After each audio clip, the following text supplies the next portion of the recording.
안녕하세요. 놀라운 논란입니다. 최근에 EPL에서 가장 논란이 되고 있는 팀이 있다면은 바로 맨체스터 유나이티드입니다. 현재 EPL 4위를 기록하고 있는 팀이죠. 그리고 여기에서 나오고 있는 질문 중에 하나가 과연 이번에 감독으로 부임한 마이클 캐릭 감독이 과거 이 퍼거슨 감독의 영광을 재현할 수 있을 것인가, 그 맨유의 길로 이끌 수 있을 것인가, 뭐 이런 이야기들이 나오고 있는데, 실제로 이제 디 애슬레틱에서 Does the Man United way really exist? 이 맨유의 길이라는 게 실제로 존재하는 것인가에 대한 기사가 있더라고요. 굉장히 재밌는 기사라고 생각을 했고, 이 기사를 보면서 마이클 캐릭 감독이 당연히 뭐 지금 퍼거슨 감독이랑 비교할 수 있는 어떤 그런 무엇은 아니지만, 그래도 마이클 캐릭 감독이 가지고 있는 희망이 있다라는 게 느껴졌습니다. 어떤 면에서 그런 게 느껴졌는지 바로 들어가 보시죠. 현재 EPL의 기본적인 순위를 보면은 아스날이 승점 50점을 기록하고 있는 가운데 맨시티와 아스톤빌라가 46점으로 맹렬하게 따라가고 있는 그런 모양새입니다. 그런데 이제 4위 맨체스터 유나이티드 같은 경우에는 승점 38점을 기록하면서 아스톤빌라와의 승점 차이가 무려 8점이나 납니다. 이 8점이라는 승점 차이는 밑으로 봤을 때, 그러니까 맨유가 이제 아스톤빌라와의 격차만큼 밑으로 쭉 내려봤을 때 본머스와의 격차만큼입니다. 그러니까 보시면은 본머스와 맨체스터 유나이티드가 승점 8점 차이인데 본머스는 13위를 기록하고 있고, 그 밑에는 어떤 팀이 있습니까? 바로 최근에 진짜 최악의 폼을 보여주고 있는 토트넘이 승점 28점으로 그 밑에 있죠. 그런데 이거는 이제 무슨 뜻이냐면은 맨체스터 유나이티드가 아스톤 빌라와의 격차를 이렇게 따라잡으려고 하는 이 노력은 어떻게 보면은 본머스가 맨유를 따라잡으려고 하는 노력이랑 똑같은 겁니다. 그러니까 사실은 굉장히 쉽지 않은 중위권 경쟁인 것이고, 13위부터 4위까지 전부 다 이 4위 자리를 노리고 있는 상황이다 라고도 볼 수 있을 것 같아요. 그래서 현재 이 PL의 어떤 순위를 나누어 볼 때 기본적으로 아스톤빌라까지 이렇게 잘라서 우승을 위해서 달리고 있는 팀들이 있고, 맨체스터 유나이티드부터 이제 본머스까지, 토트넘은 이제 포함하면 안 될 것 같습니다만, 여하튼 이제 챔피언스 리그 자리나 아니면은 유럽 대회 진출을 노리고 있는 그런 팀들까지 있다라고 볼 수 있을 것 같아요. 그런데 이런 상황 가운데 최근에 맨유의 약진이 굉장히 인상적이죠. 특히 인상적인 이유는 아스날과의 경기에서 3대2로 이겼고, 그 전 경기에선 또 맨시티를 2대0으로 박살을 냈습니다. 이 경기가 진짜 또 센세이셔널 했고, 심지어 아스날까지 박살내는 맨유를 보면서 맨유 진짜 뭔가 바뀐 것 같다. 드디어 맨유가 뭐랄까, 그 놀림을 당하는 뭐 맹구 같은 그런 이름이 아니라 실제로 지금 황류의 그런 모습으로 지금 다시 돌아온 거 아니냐라는 이야기들이 나오고 있는 것이죠. 그런 가운데 애슬레틱에서도 Does the Man United way really exist? 그러니까 맨유의 길이라는 게 실제로 존재하는 것이냐라는 기사가 나왔고, 이 기사를 굉장히 흥미롭게 읽었습니다. 맨유의 길이라는 게 뭐냐? 맨유라고 하면은 이래야 된다라고 하는 게 있는데, 과거의 어떤 old magic, 그러니까 뭔가 오래된 어떤 마법 같은 그런 일 아니냐라는 이야기가 나오고 있고, 사실 이 이야기는 뭐 에릭 텐하그 감독이 경질되기 1년 전부터 지속적으로 나왔던 이야기다. 그리고 맨 유나이티드가 21번째 리그 타이틀을 딸 수 있을 때까지 이 질문은 계속될 수도 있다라는 이야기가 나오고 있는데, 기본적으로 맨유의 가장 큰 문제가 뭡니까? 퍼거슨 감독의 영광의 때, 거기에서 이제 벗어나지 못하고 있는 거죠. 이 그림자에 거의 뭐 깔려 죽을 것 같은 그런 상황이 지금 맨유라고 이야기를 할 수 있는데, 퍼거슨 감독의 어떤 성공을 굳이 정의한다면 일단 이겨야 됩니다. 첫 번째는 이겨야 되고, 두 번째는 빠르고 공격적인 축구를 해야 된다는 점. 그런데 여기까지는 좀 시도해본 감독들이 있습니다만, 이 세 번째가 좀 중요한데, 아카데미에게 굉장히 중요한 클리어 패스웨이를 제공한다. 이게 무슨 뜻이냐면은 1군에서 바라는 것이 무엇인지 명확하게 이야기를 해가지고 이 유스에서도 이 1군에 공헌할 수 있는 선수들이 나오게끔 한다. 라는 게 이제 맨유의 굉장히 중요한 부분 중에 하나였습니다. 퍼거슨 감독은 이런 부분들을 굉장히 잘 활용했고, 이게 황금기 맨유의 어떤 특징이다라고 이야기를 하고 있는 것이죠. 근데 퍼거슨 때 이후로 맨유가 지속적으로 뭔가 팀의 어떤 세기가 약해지는 그런 상황에 있습니다.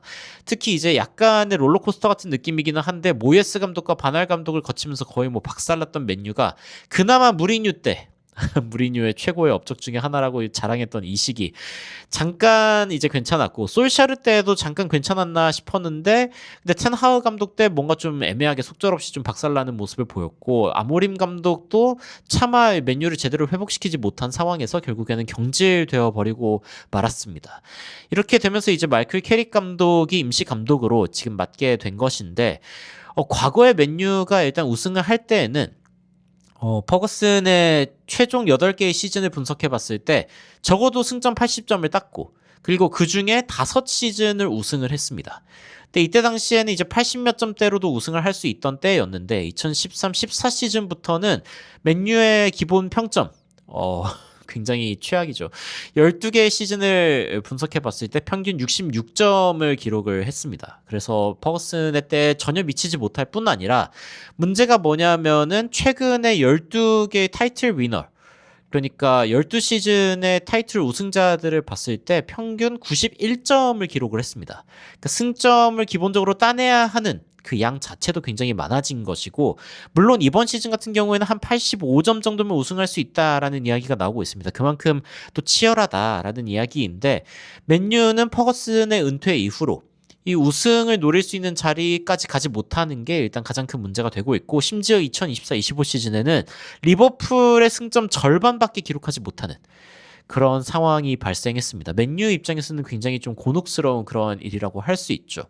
그런데 캐릭 같은 경우에 이제 어떤 이야기를 하냐면은 여기에서 내가 성공하기 위해서 뭐가 필요한지 알고 있다라고 이야기하면서 이 선수들이 맨유의 어떤 기준들에 적합한 플레이를 할 수 있도록 도와주는 것이 나의 목표다라고 이야기를 합니다. 그러니까 기본적으로 캐릭이 가지고 있는 어떤 청사진이 있다라는 거를 볼 수 있는데 다른 감독들도 당연히 뭐 청사진이 있었죠. 그런데 퍼거슨 감독을 따라하기 가장 어려운 이유 중에 하나가 뭐냐? 외신에서 이야기하는 거는 기본적으로 고정된 전술이 없었다는 겁니다. 그러니까 위닝 레시피라고 하는 게 있지 않았기 때문에 이거를 복제하기가 힘들다. 기본적으로 퍼거슨 감독이 어떤 전술로서 이제 고정적으로 이렇게 해온 게 아니라 상대팀을 이기기 위해서 퍼거슨 감독은 선수들을 굉장히 잘 활용하고 전술적인 변화를 굉장히 잘 활용하는 그런 감독이었죠. 그런데 아모림 감독, 최근에 이제 그 경질된 감독 같은 경우에는 3-4-1 시스템에 거의 뭐 결혼한 것처럼 wedded to his own way, 자신이 가지고 있는 이 방식과 결혼한 그런 감독 같았다라고 이야기를 하면서 거의 뭐 3-4-1 시스템에서 벗어나지 못하는 그런 모습을 보여줬고 이게 결국에는 아모림 감독이 맨유에서 오래 버티지 못하는 이유가 되어버렸다.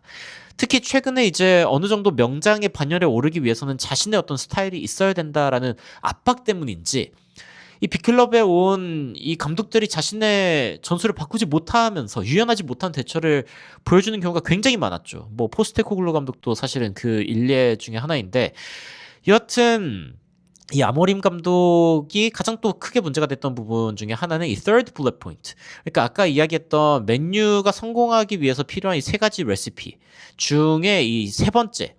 이 유스 선수들을 제대로 사용하지 못하는 것 역시 이제 맨유 팬들의 분노를 굉장히 크게 일으킨 부분 중에 하나였다.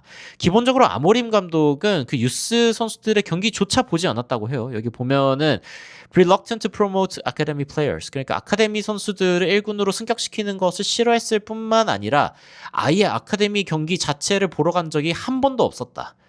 이 아모림 감독은 그만큼 유스에 관심이 없었다는 거죠. 그리고 자신의 감독으로서의 어떤 전술에 대해서도 아주 완고한 고집이 있었다라는 걸 알 수 있는데 그래서 가디언 같은 경우에는 캐릭이 성공하기 위해서 가장 필요한 게 뭐냐? tactical rigidity. 이 기본적인 이 전술적인 완고함을 없애는 것이 지금 맨체스터 유나이티드의 가장 중요한 점이다라고 이야기하는 거죠.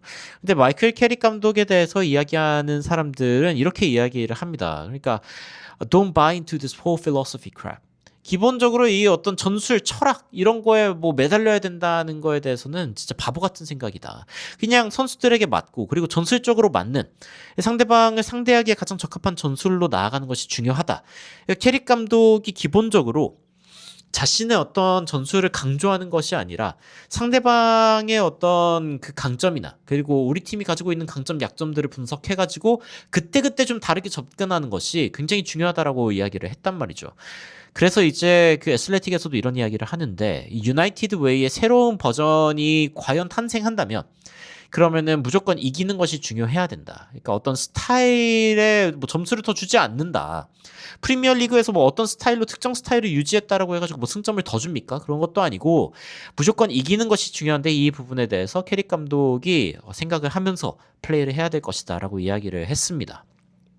캐릭 감독이 지금까지 보여주고 있는 모습, 뭐 물론 이제 2경기를 했습니다만, 그리고 이제 많은 경기를 한 상태는 아닙니다만, 그래도 캐릭 감독이 가지고 있는 어떤 필로소피를 봤을 때, 철학들을 봤을 때, 어 유연한 사고를 통해서, 그리고 젊은 선수들을 활용하고, 그리고 새로운 선수들을 기용해가지고 어떤 그 승리에 기여할 수 있게끔 해주는 것, 이런 부분들이 굉장히 명확하다라는 생각이 들었고, 이는 앞으로 맨유가 4위를 향한 싸움을 유지하는데 굉장히 큰 도움이 될 수 있을 것 같다라는 생각이 들었습니다. 맨유가 뭐 순간적으로 순위가 굉장히 많이 올랐잖아요. 일단 굉장히 많은 팀들이 30몇 점대의 굴레에 지금 갇혀 있는 상황이기는 한데, 맨유가 일단 이거를 뚫고 4위권으로 올라온 만큼 앞으로 맨유가 좋은 모습을 보여줬으면 좋겠다. 특히 마이클 캐릭 감독이 맨유에서 좀 성공하는 모습을 봤으면 좋겠다는 개인적인 바람도 좀 있습니다. 마이클 캐릭 감독이 워낙 또 필드에서도 영리한 선수였고 멋진 선수였기 때문에 감독으로서도 굉장히 그러한 기량이 많이 발휘될 수 있을 것 같다라는 기대감도 있고요. 여러분들은 최근에 맨유의 약진을 보시면서 어떤 생각 드시는지 굉장히 궁금한데요. 댓글로 의견 남겨주시면은 이러한 EPL 관련된, 그리고 이제 디 애슬레틱에서 나오는 이런 기사들도 여러분들께 번역해서 전달해 드리도록 하겠습니다. 이상 놀라운 논란 미스터 논란이었습니다. 시청해 주셔서 감사합니다.